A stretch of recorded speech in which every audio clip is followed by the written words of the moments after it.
नमस्कार, मी लतिका। आज मी तुम्हाला कोबीचा सलाड बनवून दाखवणार आहे। तर त्यासाठी बघा, पातळ असा कोबी चिरून घेतला। एकदम जेवढा पातळ कापता येईल तेवढा पातळ कापायचा। हा पातीचा कांदा आहे, 3 पाती घेतल्या होत्या कांद्यासकट। तर त्याच्या असं बघा मी कापून घेतलेलं आहे आणि त्याचा कांदा बघा असा ठेवलेला आहे बघा साईडला।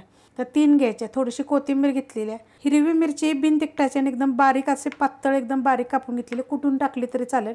अर्धा लिंबू घेतलेला आहे, एक छोट्या आकाराचा टमाटर सुद्धा असं पातळ कापून घेतलेलं आहे, छोटे तुकडे करून घेतले तरी चालेल। रेसिपी बघितली की लाईक आणि कमेंट करायला विसरू नका आणि ही रेसिपी तुम्हाला कशी वाटली ही कमेंट करून सांगा। वाळगा घेतलेला आहे, आता त्याच्यामध्ये बघा हा कोबी टाकून घेऊया। कोबी स्वच्छ धुतला होता आणि मग मी हा पातळ असा कापून घेतलेला आहे।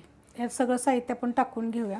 खूप साऱ्या अशा कमेंट आल्या होत्या की तुम्ही कोबीचं दाखवा म्हणून, तर मी हे कोबीचं दाखवलेलं। बाकी सगळ्या गोष्टीचं बघा रेसिपी मी पहिलेच अपलोड केलेल्या आहेत। ह्यात जर अजून काय टाकायचं असेल ना तर जरूर मला कमेंट करून सांगा की तुम्ही हे पण ह्याच्यामध्ये टाकलं तर चांगलं लागेल म्हणून। आता हे टाकायचे, छोटा अर्धा चमचा भाजून कुटून घेतलेलं आहे बघा जिरं। 7 मिरी घेतलेली आहेत बघा, अशी कुटून घेतलेली आहे ती। ह्याच्यामध्ये थोडीशी मी आमचूर पावडर टाकणार आहे, एक 2 चिमूट जरी टाकली तरी चालेल, चवीला छान लागतं।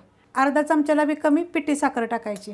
आपली जी मोठी साखर आहे ना ती मी बारीक करून घेतलेली आहे। चवीनुसार मीठ, थोडीशी मिरची पावडर, तिखटवाली मिरची पावडर आहे ही, आणि अर्धा लिंबू घेतलेला आहे। हे पिळूया आपण, त्याचं बी काढून टाकायचं नाही तर खाताना वगैरे बी लागेल।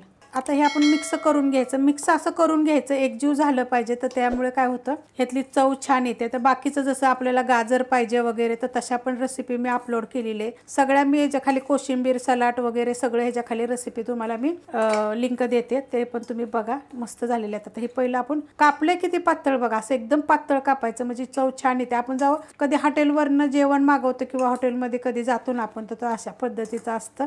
त्याच्यामध्ये टमाटर टाकत नाही, थोडंसं मी वेगळं केलेलं आहे, नुसता कोबीच असतं पण ती पण छान लागतं। आता हे पहिलं मिक्स करून घेते।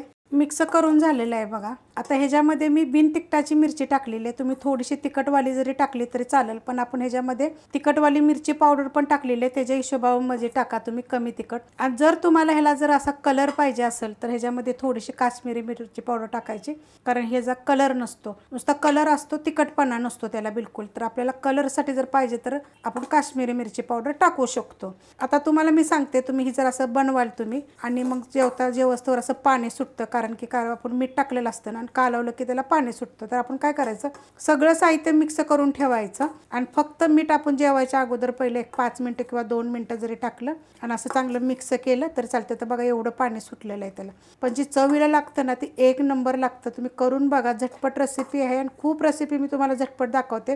रेसिपी आवडली की लाईक करा, सबस्क्राईब करा, कमेंट करा आणि शेअर बी करा।